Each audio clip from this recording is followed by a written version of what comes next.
candidate, and that is Dan Barker, the Reform UK candidate. So how are you today, Dan? Good, thank you, Bill. Good to be back again. Yes, and first you came as a Conservative Party candidate. What happened there?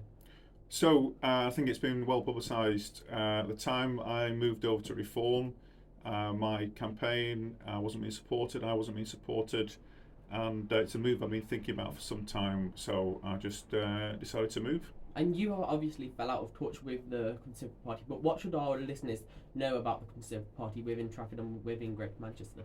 Well, if I was to say, the Conservative Party is more like a big established business that's lost touch with its customers and its key markets, and is facing, an uncertain future compared with Reform, who are like a start-up full of dynamism, energy, got the finger on the pulse, really know what the customers want, what the voters want, and what their every day is like, in modern Britain. The former Radio Alti reporter who is now at Politics Home, Tom Scotsman, led the way in the reporting of your defection. I'm sure you've read some of his reporting on it, but one of your former colleagues reportedly said that he does not have a clue about policy or politics. What do you say to them? Well, I don't know who that was. I did expect there to be some negative comments, and didn't really pay much attention to them, to be honest. But one of the other Tories said to Tom that Laura Evans, the now candidate, is toxic. Do you still have a lot of friends in your old party? Sorry, could you repeat that part again about the toxic? So one of your former colleagues told Tom Scotsman that Laura Evans is toxic. Would you agree with them? And do you have a lot of friends within the Tory party? Well, I mean, a lot of people aren't talking to me now, and I knew that would be a consequence. I mean, it does make me sad, but I knew that would be an outcome. In terms of Laura, she was the obvious choice. She's local, she's experienced. She's a great campaigner. I've learnt a lot from her personally, working with her, and that's all I've got to say about Laura, really. Let's get on to your policies then. So Laura Evans, when she was on the show, accused you of wanting a smaller CAS zone, but still a CAS zone. So do you? No, I saw that, and that's never been my position, whether I was with the Conservative Party, and certainly now, no change really. The cameras have to go, because they're not needed, and because we need to restore trust in local government. People don't trust the cameras. They don't trust Andy Burnham and Labour for putting them up either. Before defecting to the party, you told Reform UK you'd raise 10 grand to fight the campaign. Have you? So I don't think I gave a specific figure, but I've certainly been given funds towards my campaign by Reform, a lot more than was ever offered by the Conservative Party. So are you calling the reporting false? I don't believe I quoted that figure, yeah. Okay. Moving on to your policies, like I've just said. So let's go down them one by one, and then we'll go into a few more areas as well.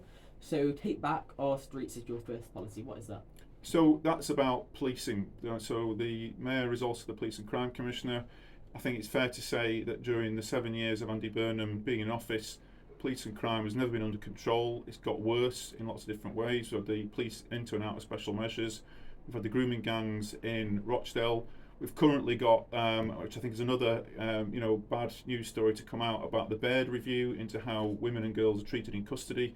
Now that was actually was supposed to be issued before the election. There was a commitment made there by the Police and Crime Commissioner, and then it's been delayed until after the election, which I think tells you that there's not very good news there about Labour's handling of that issue.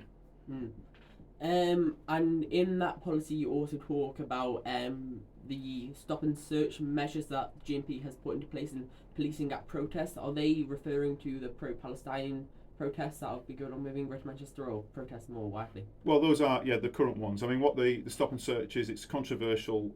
Some communities feel as though they're targeted and that there's discrimination there, but it does work, and that's the evidence. It does work, and if it's about stopping gang crime and knife crime, then it needs to be used in the right circumstances. With regards to the protests, yes, it's a reference to currently those sorts of protests, but they aren't the only ones. And we've had, go back a few months, years, it was a Stop Oil, wasn't it, that sort of thing, Extinction Rebellion. So ones where I think they exceed the right to protest, free assembly. Not that I'm against any of that, but I think you can't have hate speech being, shouted out in the streets of our cities. You used the word controversial there. Would you say you're a controversial candidate to be the mayor? No, I don't think so. Actually, I think if you look at my policies and those of reforms, I mean, they're not really controversial. They're definitely not far right. I think that's it's a dangerous label and disingenuous. They are really. It's more about what conservatism used to be. So those in your party, like Lee Anderson and others like Richard Tice, are saying you're speaking for the silent majority. Do you, Yes, do you think that? I think that's definitely the case. Yes. And why don't you think these people are speaking up if they're the silent majority? Well, I think they will speak up. I think we'll see them speak at the general election. I think we will definitely see some surprises there. So your second policy is get Greater Manchester building. That was something you were that you were focusing on in both campaigns. So could you just tell my listeners a bit? Yeah, about so that? there's three things that are linked. So there's all the plan to build on the green belt. This place is for everyone that Labour seem determined to do, regardless of any data to the contrary. There's the issue around the fact that this regional master plan has been in the planning stage for 10 years, so no new homes have been built because of that under that plan. And of course that means that the rental market is, there's more demand than supply. You've got spiralling rents. So my policy is let's get Manchester building, build on the brownfield sites. There's more than enough brownfield land supply in Greater Manchester to meet new home demand for the next 20 years.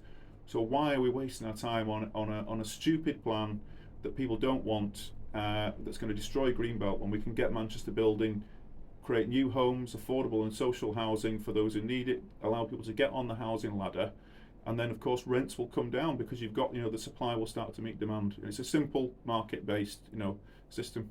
Why do you think the people of Greater Manchester are so passionate about fixing the housing problem that we face? Well, I think it's people talk about it a lot, and a lot of young people now, in the sort of 20s, early 30s, are looking and saying, well, I can't afford to get on the housing market. I can't afford a deposit, and then I can't get the mortgage to get on there. And I think that's very sad, and the whole system, doesn't work. If young people can't, get buy into this and see a future for themselves and a progression, then I think the whole sort of, way society works starts to fall apart. You've also mentioned how it's important to make it affordable in your manifesto or your policies that you sent over. So how will you make it affordable? So I think there are targets are set, and in the Places for Everyone, that's been delegated down to the councils, which I think is very disappointing. When they had a regional plan, they didn't actually set targets at that level.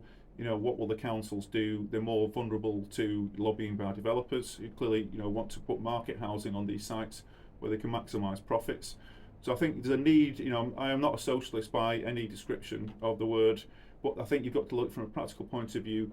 If you don't have affordable housing, where do people buy their first home? Where do they live, before they can earn enough and save enough to get onto a bigger house, more expensive house? It's all about that progression as you go up the housing ladder.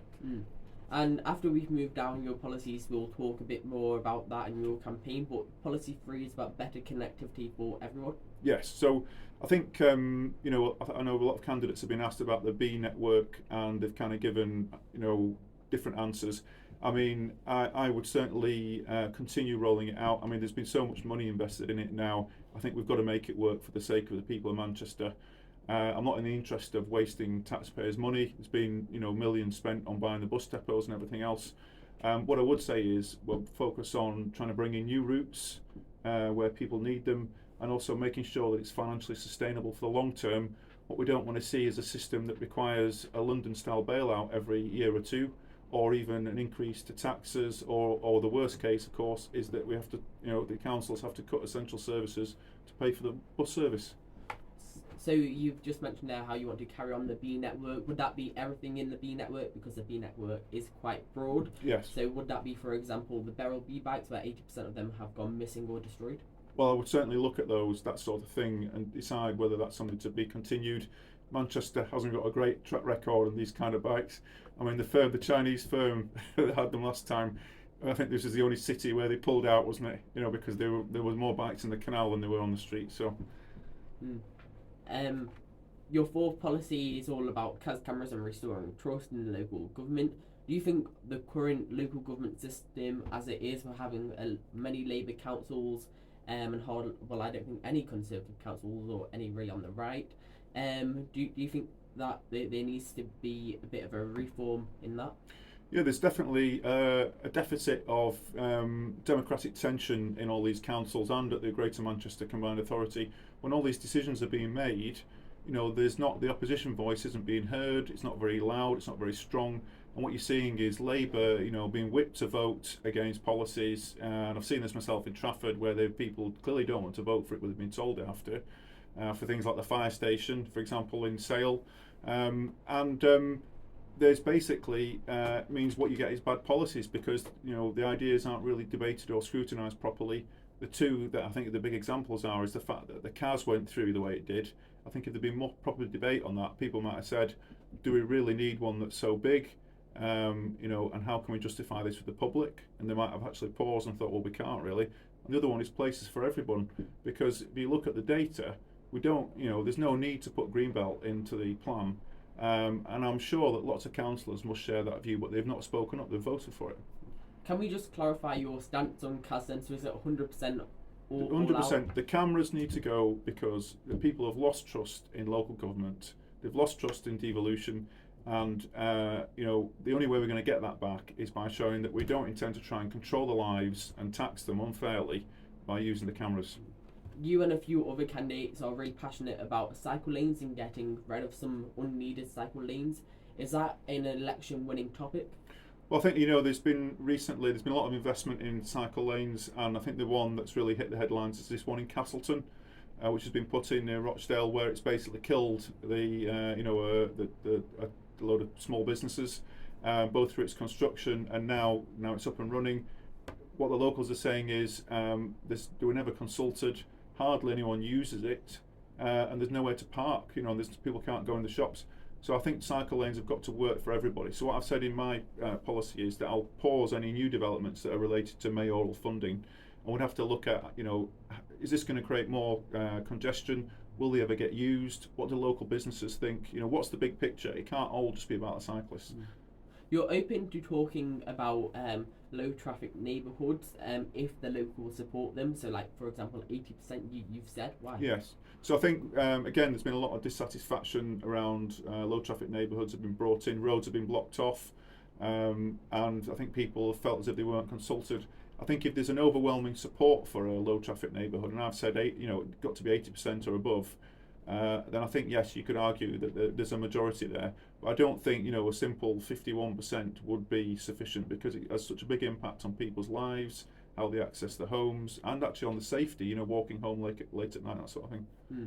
So your fifth policy is about a growing economy, which is obviously vital for Greater Manchester. How will you grow the economy? Well, I think important thing is it can't all just be about the city centre, and that's what it's been for the last 7 years under Labour and Andy Burnham. The city centre's booming. Everyone can see that. The tower blocks, all the businesses. But there's all these other places that are feeling left behind, wondering what devolution has done for them. Tameside, Rochdale, Oldham, Bolton, Wigan, all these places where they haven't really had any sort of investment put into them, no ideas, there's no development there. So I think my plan will be about working for everybody, make sure that kind of economic growth is spread around the city region. You also want to introduce free parking in GMCA, owned car parks. Why?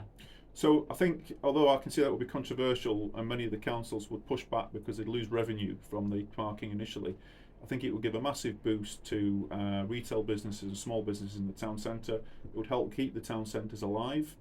People can just go and park there and go and use the shops like they used to do, back in not that long ago.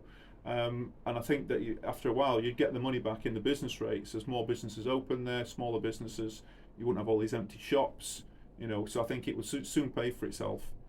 So describing your policy as controversial, do you think you'll have some backlash if you get elected on the 2nd of May from local councils? I think it'll be a policy that might be difficult to implement, but I think once people see how it's working in one area, other areas might adopt it and say, oh yes, we can see how this is it's more about growth rather than about, charging people and costing and more taxes, Your sixth policy is about rough sleeping. Yes. So I think I've heard some of the other candidates make some very bold claims around they're going to solve it in a year or less, and they've got these solutions. And I think, to be honest, it's such a complex problem. I think I won't be making any kind of claims like that, at this stage.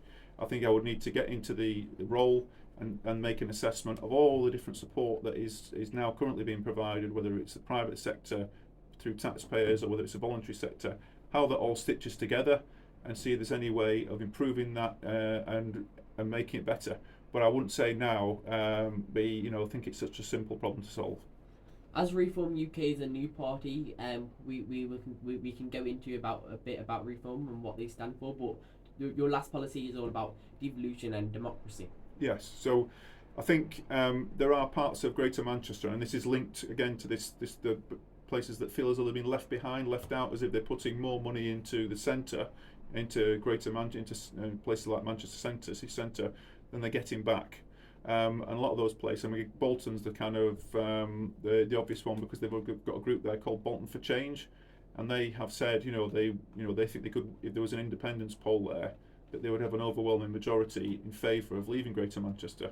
So I think it's fair to ask people whether they want to be part of it, and maybe there are other areas that might want to join as well. So I think that will be something to look at early on, maybe in the first year. So you've mentioned small businesses within this interview, but how will you be helping small businesses if you get elected? So I think there's an area around startups particularly. I think we need to look at encouraging entrepreneurs. So I think for the first couple of years of them being a startup, as long as they're employing people within Greater Manchester, we'd have to agree what that looked like, what the criteria were, that we could give them effectively reduced business rates and treat them like a charity for the first couple of years, just to help them get off the ground. Yeah. So do you think you have a chance of winning this election? I think I have more chance now as Reform than I did as Conservative. So you think you're going to beat Laura Evans? Well, that's up to the voters, whether who just gets what position and who wins. We'll have to see how that goes on the 3rd of May. Do you think you're going to get over 20% of the vote? The last time I asked you this, you said it was going to be a tough battle. Do you have more hope now?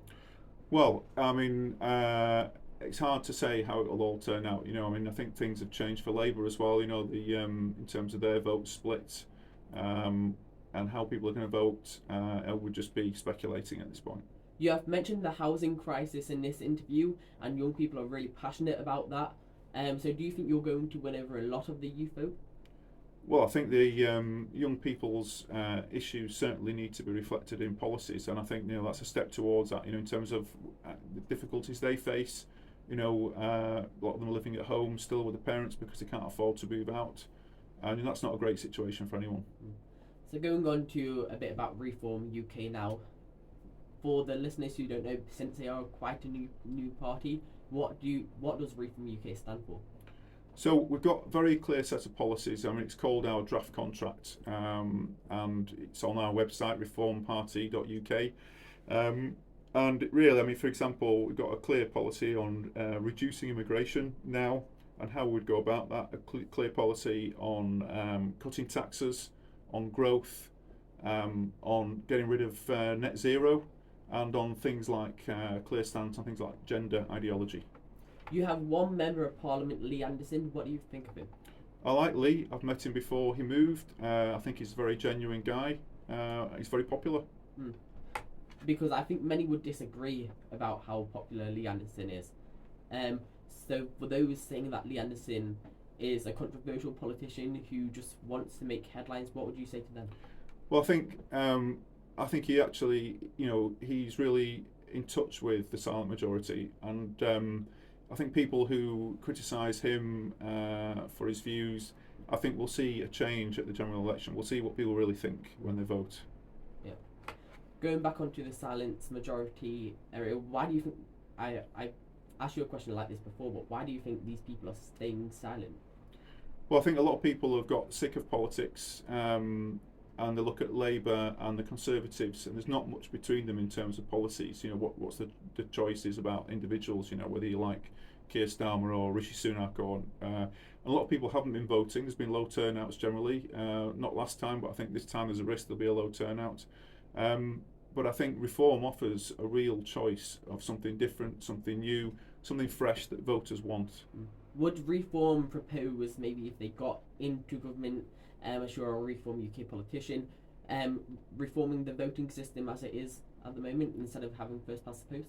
It's certainly one of our policies is about proportional representation, and I can see why we've got that policy. As a small party, I think if we get to the point where we are actually close to, being a government, I think we might actually like the first past the post system.